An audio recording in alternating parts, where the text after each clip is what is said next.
So I'll lead with the flat snap. Here. So I'll step in, I'll lead with the flat snap. My opponent's probably going to block the flat, block the flat snap, throw a flat snap on me. And I'm going to throw a couple of wraps at his leg. And then pump the head, throw a big flat snap and step, and throw. Pump the head, throw a wrap and step out. So that's a similar drill to what Rudolph and I were just doing. I'm just doing it with one person. Okay. With the entire time, I'm focusing on what my feet are doing. I'm focusing, okay, as I'm stepping in, I'm balanced on my feet. I take the next step in, I'm balanced on my feet. Okay, I'm going to be right here. And then, push off as you're throwing that shot, and you're balancing your feet again, and you can back out. So, pelt drills are my weak point. I'm not very good at developing pelt drills because I don't do them very often. So I hope that helps.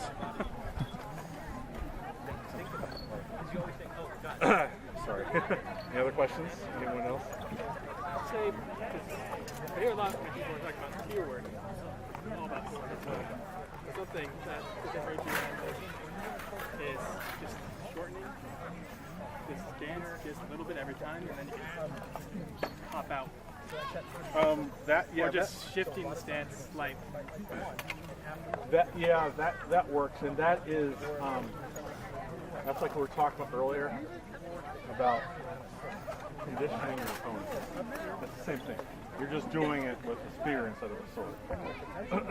Because you're conditioning your opponent, you're trying to deceive your opponent as to what your real range is.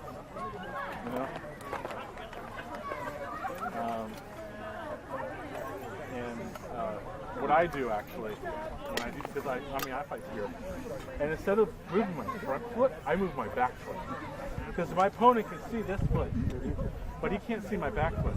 So, okay, I'm fighting Rudolph. Okay, this isn't a spear, but okay. So let's just say we have short spears. Use your imagination, please. So, I take a lunge at him, and that's my range. Okay, so I'm back here. He knows where my foot is, and then I start creeping my back foot up. He doesn't notice mine. He has a harder time seeing my back foot. And now, so I use my back foot because, and I also, like before, that it's easier to keep my weight centered over me. Well, I guess you can with your front foot too. It must be viable in sword work. Like if you get one of those bull times, just stepping into a different stance than you were during the engagements and stuff. Oh yeah, certainly.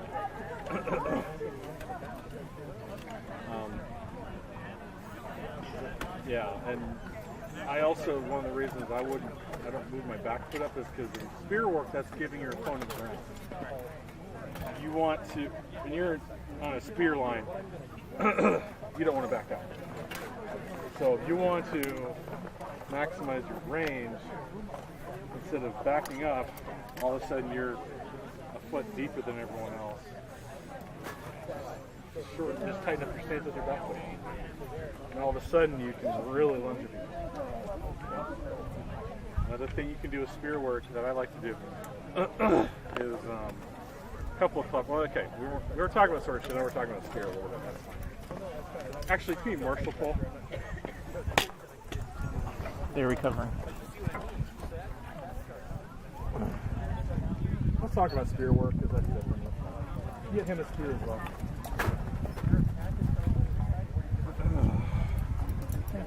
I'm not an expert in spear work. Actually, Sir Ronerick is way better than I am, but he's not here right now. So this is my class. So when who here fights spear? Anyone fight spear? You fight spear? Who you fight spear? So okay. Well, so spear work is all about awareness. So always keep, you always try to keep your head on a swivel. So like I was saying, okay, I'm gonna fight this one. So he's okay. I can't really touch him from there. I'm gonna move my back foot up. Right. Now when I take that lunge, I can really hit it. So what if I start moving my back foot, my front foot back? I'm giving him ground, right? And he's going to see that. He's going to take advantage of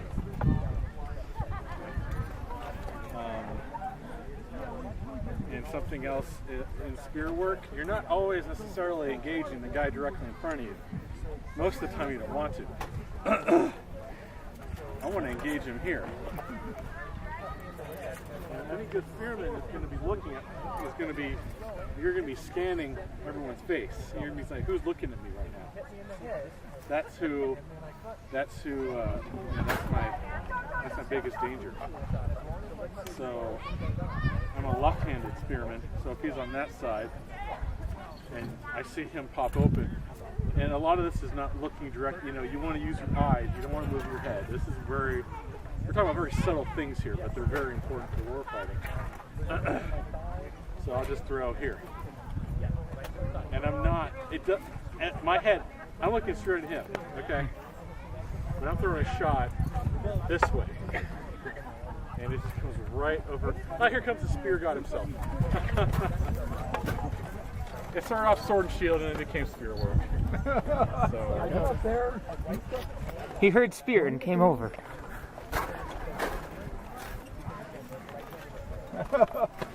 You're doing fine in that. Okay. Doing fine. Okay. I was just saying that, like when I'm doing spear work, I try not to look at somebody like by turning my head. Keep your eyes are always moving. Yeah. I mean, keep your head looking. I always use my peripheral vision. Exactly. Your Use your head's peripheral. right there. And I call it the no-look shot. Yeah. When you throw at someone and it looks like you're looking here, and then that shot goes this way. Yeah. You also know. I might look at them, but it's like that one ping only where you're like, You're okay, like, I know exactly how far you are. All I have to do is it's remember like how my far eyes are you looking get. this way, but my head's still this way. Yeah. And rolling it off and then throwing it one-handed as you twist, that does give you the extra length, any extra length you would need, besides just moving You see slight foot someone movements. step out of the shield line. I mean, this is this is. Not here in the shield line. I see him step forward, and he's pretty far away. I take one step and go this way. I mean, I can hit him from here. I mean, he's, it looks like I'm way out of range. I take one step and I throw it diagonally, and I got him. There's a lot of ways to cheat too. Let me borrow that a second.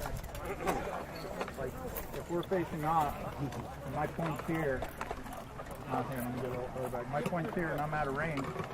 I might I'll move my feet around a lot, and I'm cheating up more stick. My point's the same spot, but now he's much in my range. Like this gentleman was asking me, saying, well, you want to, when your stand's kind of moving your foot back. Yeah. And I said, well, I'd rather move my back forward because I don't want to give up that ground. Yeah, if I have the And ground, I'll have a bigger lunge. if I have the ground, if I'm already comfortable here, I don't want to move back. I always want to move forward. I'll cheat up, or I'll cheat around, or I'll throw a shot at you just to show you it's no good, and I'll look over here. And if you notice, I looked over here, so I'm not a threat, but I've moved my other foot forward, and now I'm... It's all very subtle movements, like we were talking. I'd say the best thing you can do for spear work, though, that I've seen in all the years, get a friend. If you got two people who work in tandem, then there's almost nothing that can stop you. One throws high, one throws low. One looks and is getting his attention and you throw the diagonal. Or if you throw that wide shot where you thrust, you better have a buddy there who knows to block and protect you. Otherwise, this is when you're most vulnerable and you have to pull back. The Orkney shield. It's good to have, everyone's seen the Orkneys fight. They pair off swords and shields. And a shieldman will be